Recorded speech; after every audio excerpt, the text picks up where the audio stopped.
Awa est l'eau minérale d'une pureté exceptionnelle offerte aux habitants de la Côte d'Ivoire depuis 1980. Je suis votre humble serviteur, l'apôtre Akobé, l'esclave de Jésus-Christ de la mission évangélique fidèle serviteur du Christ, Yopougon, kilomètre 17. J'aimerais partager avec vous un message. Un message pourquoi? Parce que nous avons constaté que beaucoup d'enfants de Dieu font l'amalgame des choses. Et en réalité, nous ratons, ou du moins nous perdons certaines choses que Dieu nous a déjà données. Mais je sais qu'au sortir de ce message, quelque chose d'extraordinaire arrivera à ta vie au nom de Jésus. J'aimerais qu'on s'entretienne sur ce thème. Ma joie est ma raison de vivre. Je veux parler de ta joie ou de ma joie de vivre et de ma raison de vivre. Ma joie de vivre et ma raison de vivre sont deux choses carrément différentes. Ma joie de vivre fait partie de ce qui produit la joie dans ma vie. Et ma raison de vivre fait partie de ceux pour lesquels j'existe et ceux pour lesquels je suis sur la terre. Jouis de la vie avec la femme que tu aimes pendant tous les jours de ta vie de vanité que Dieu t'a donné sous le soleil pendant tous les jours de ta vanité, car c'est ta part dans la vie, au milieu de ton travail que tu fais sous le soleil. Amen. Nous sommes sur la terre pour notre raison de vivre. Et nous ne sommes pas sur la terre pour notre joie de vivre. Notre raison de vivre ne dépend pas de notre joie de vivre. Mais la joie de vivre fait partie des éléments que Dieu donne à tous ceux qui sont ses enfants. Et il y a les éléments qui produisent la joie dans la vie d'une personne. Je peux citer quelques-uns si vous le permettez. Le mariage, par exemple, produit la joie dans la vie d'une personne. Alors, le mariage n'est pas la raison de vivre, mais le mariage fait partie de la joie de vivre. Dieu permet que tu te maries pour que tu sois heureux. Mais si tu dois te marier pour ne pas être heureux, tu comprends que, alors ici, la joie de vivre n'est pas vraiment manifestée dans le mariage. Avoir ou être dans une famille, amen, une famille tranquille, une bonne famille, fait partie des éléments de la joie de vivre. Avoir une belle maison, une grande maison, chambre climatisée, douche climatisée, cuisine climatisée, tout est climatisé, fait partie de la joie de vivre. Avoir des enfants font également partie de la joie de vivre. Avoir un moyen de déplacement, une voiture. Parce que sur ce chaud soleil-là, lorsque tu as une voiture et que tu arrives à te déplacer tranquillement, c'est une très bonne chose. Mais cela fait partie de la joie de vivre. Pourquoi est-ce qu'au départ j'ai parlé de l'amalgame? J'ai vu des gens qui ont dit à leur femme, tu es ma raison de vivre. Moi-même, avant, je le disais parce que je ne savais pas en réalité qu'est-ce qui était ma raison de vivre. J'ai vu des gens qui disent, qui gardent par exemple leurs grosses caisses et les grandes cylindrées, les grosses cylindrées, et ils disent que voici leur raison de vivre. Non. La voiture que Dieu t'a donnée doit faire partie de la joie, de ta joie de vivre.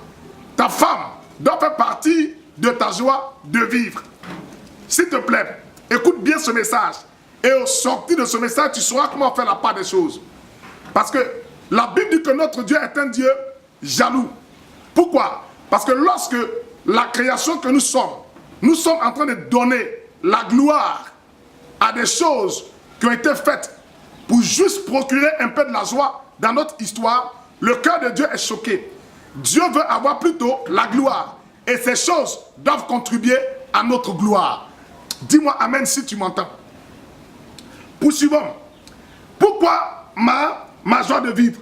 Ma joie de vivre parce qu'il est important d'avoir la joie dans la vie. Mais il est aussi très important ou plus important de savoir d'où doit te procurer ou d'où sort la joie de vivre. La joie de vivre ou du moins la raison de vivre. J'explique un peu la raison de vivre si vous le permettez. Raison de vivre égale à ceux pour lesquels je vis, ce qui me donne la vie et ce qui est ma vie.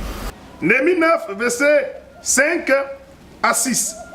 Lisons la parole du Seigneur.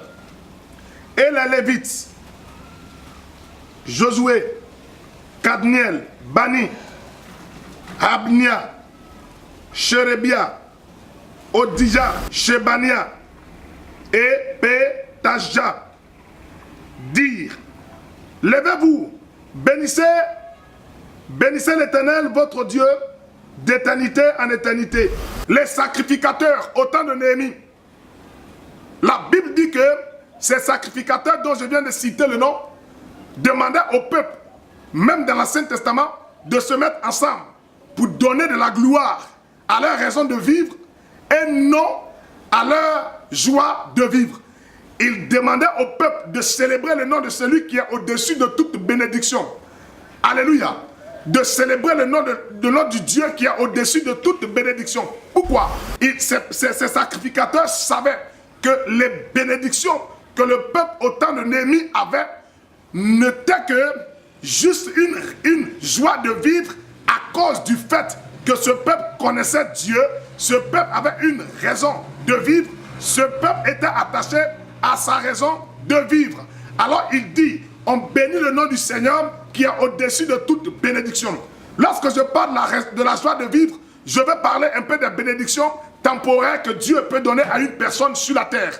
Sur la terre, le plan de Dieu pour toi, c'est que tu sois heureux. Sur la terre, le plan de Dieu pour toi qui m'entend, qui m'écoute, c'est que tu sois heureux. Mais tu ne seras pas heureux si tu ne sais pas d'où te vient cette bénédiction et de quelle provenance te vient cette bénédiction. C'est pourquoi j'ai dit que ta joie de vivre dépend de ta raison de vivre. Tu ne peux pas être épanoui, heureux, tranquille sur cette terre, possédant tout ce dont je viens d'expliquer, qui fait partie de la joie de vivre de l'homme, pendant que tu ne connais pas, ou du moins tu n'es pas associé, ou du moins tu n'as pas la révélation de ta raison de vivre.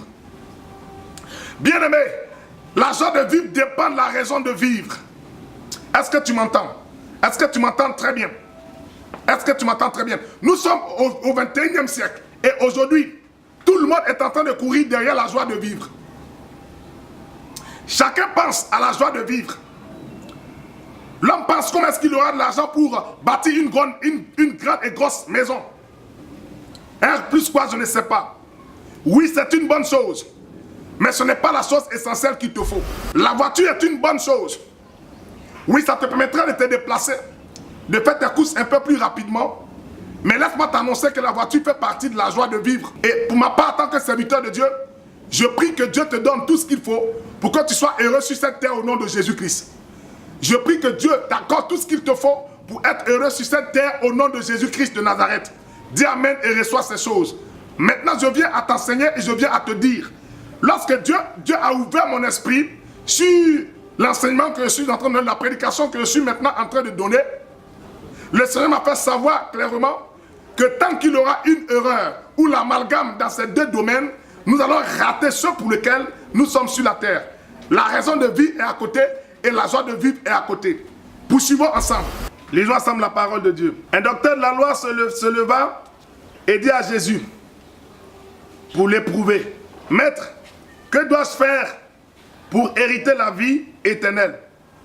Jésus lui dit, « Qu'a-t-il écrit dans la loi ?» Il répondit, « Tu aimeras le Seigneur ton Dieu de tout ton cœur, de toute ton âme, de toute ta force et de toute ta pensée, et ton prochain comme toi-même. » Tu as bien répondu, lui dit Jésus. Fais cela et tu vivras. Jésus venait à peine de révéler à ce maître et à cet homme qui connaissait déjà la vie. Il avait déjà parcouru, il avait déjà vécu pendant beaucoup de temps. Et il vient vers Jésus pour lui faire une question.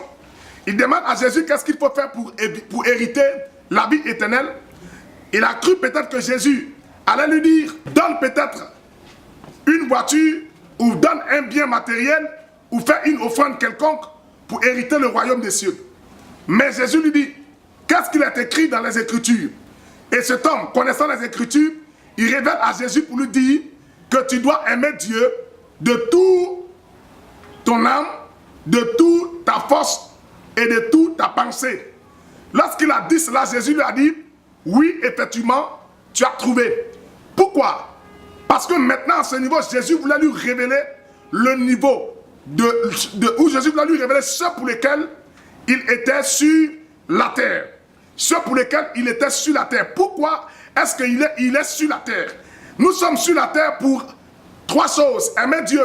La première des choses, c'est pour aimer Dieu. C'est pour vivre pour Dieu et c'est pour exister pour Dieu. Parce que nous avons été créés pour Dieu, par Dieu et pour Dieu. Tu n'as pas été créé pour autre chose. Tu es sur la terre pour Dieu. Nous sommes sur la terre pour accomplir la volonté parfaite de Dieu. Tous ceux qui ont été choisis parmi tant de spermatozoïdes pénétrant leur mère, qui sont une sélection, Dieu les a sélectionnés pour quelque chose.